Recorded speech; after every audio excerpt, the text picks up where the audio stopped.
Ayan, hello po. Hello ka, mahal. Hello. Hello po. Kagigising ni Elaine. Kagigising po ni Elaine. Kaya si Elaine po ganyan ang itsura. Ayan. Sasagutin ko lang po yung tanong. May nag-comment dun sa post ko. Sabi ni Sir Anthony, paano naman po pag walang middle name? Magagawa mo po ba? Kasi nag-try po ako gumagawa, ayaw mag-register. Sabi niya pong gano'n, nag-try daw siya gumawa, ayaw mag-register.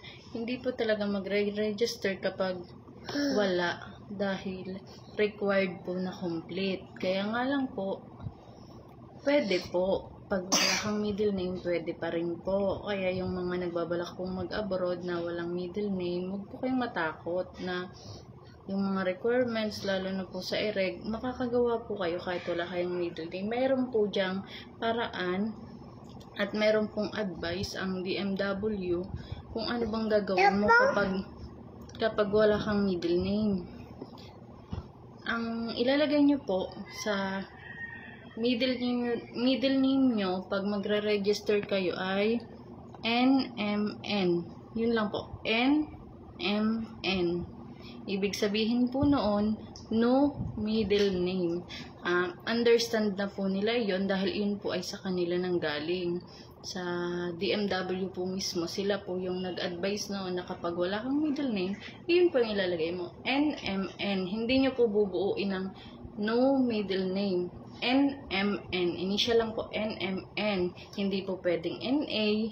Hindi din po yun pwede dahil ang NA po ay pinapapalitan nila. Kapag NA po yung nilagay mo doon, papapalitan din po nila yun sa iyo ng NMN. Dahil ang tama po ay NMN. NMN po pag wala kang middle name, yun lang po ang gagawin nyo.